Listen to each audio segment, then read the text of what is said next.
Dito dapat ipakita ni Pangulong Marcos ang forthwith, kaagad-agad, or immediately. Lahat na lang na kailangan ay dapat gawin ng Executive Department ng ating Pangulo mismo, kaugnay po ng kanyang expose at kanyang sinabi na merong maling nangyayari sa mga project ng gobyerno, especially sa flood control.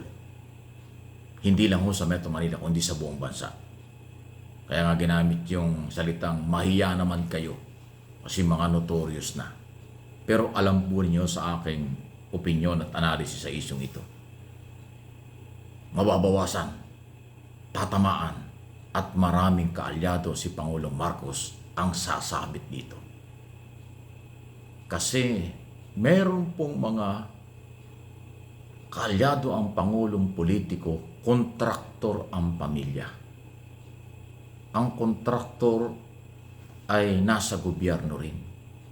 Kaalyado o mismo congressman sa ngayon at sa nakaraan ay kontraktor. Sa Senado, di umano ganun din. Meron ding ang business ay construction, nagpapatakbo lang ay ang kailang pamilya.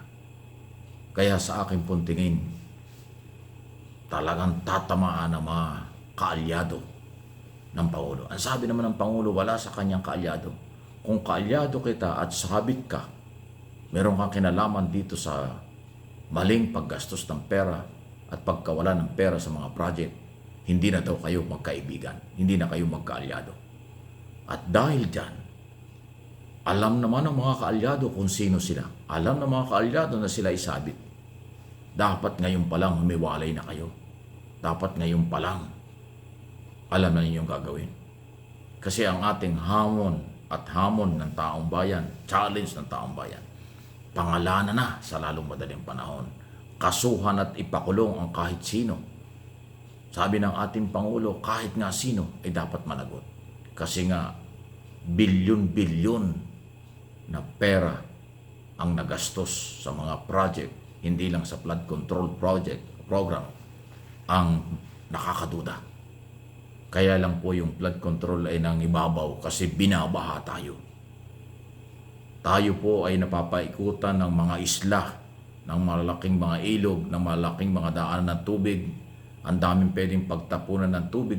Bakit nasa syudad, nasa bayan, nasa residential, komersyal ang baha? Something wrong sa mga project. Yung pala ganon.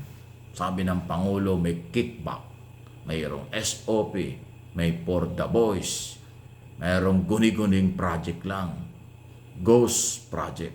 Pero pera ng bayan galing sa buwis at inutang sa malalaking bangko, sa international, collateral ang mga Pilipino.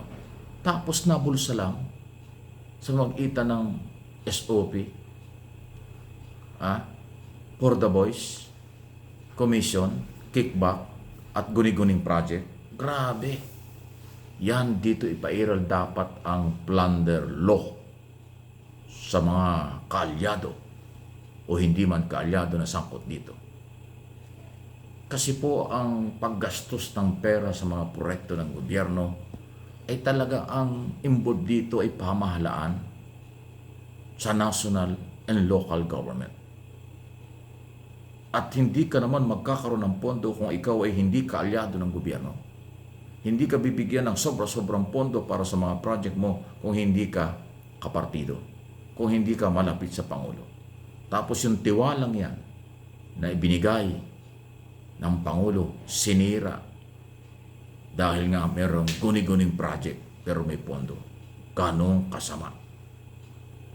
Kaya palagay ko malaking kalahati ng kaibigan malapit sa Pangulo tatamaan. Malaking kalahati rin ng mawawalang kaibigan ng ating Pangulo.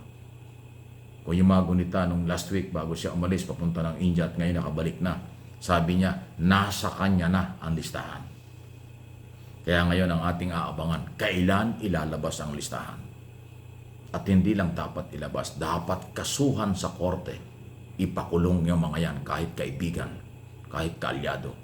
Kasi pinagsamantalahan nila ang buwis, pera na inutang pa ng gobyerno na ang mamamayang Pilipino magbabayad. Sa ngayon, umaabot na tayo sa 17 trillion ang utang. Kaya tayo palaki ng palaki ang utang dahil malaki ang gastos. Wala naman palang nangyayari. Hindi naman sa lahat ng oras pagkakataon. Pero sa ibang mga proyekto, paggawa ng Farm to Market Road, paggawa ng mga tulay, paggawa ng mga national highway, ganun din nangyayari. Nakita nyo nangyari dun sa Isabela. Ilang taong ginagawa, ilang bilyon ang ginastos. Ilang buwan lang ginagamit, bumagsak na, bumigay na. Kasi kinarati ang pondo, tinipid ang pondo, palpak ang proyekto. Bakit nangyari yun? Dapat managot ang public works doon. Dapat managot ang contractor doon. Dapat managot ang mga taong nasa likod nun. Until na wala pa rin.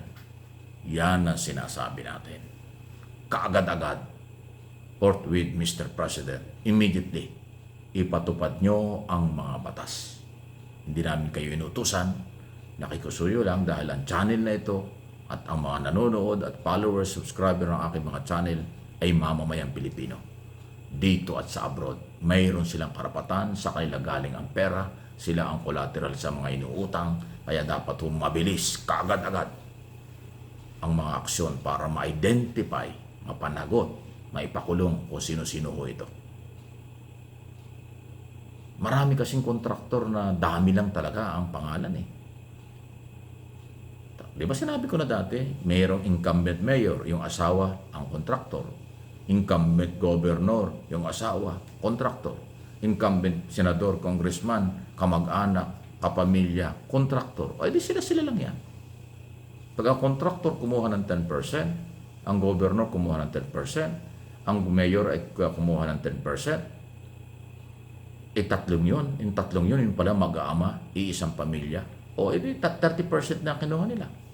Magkano ang 30% ng 100 milyon? 30 milyon. Tapos kukuha pa yung taga-DPWS.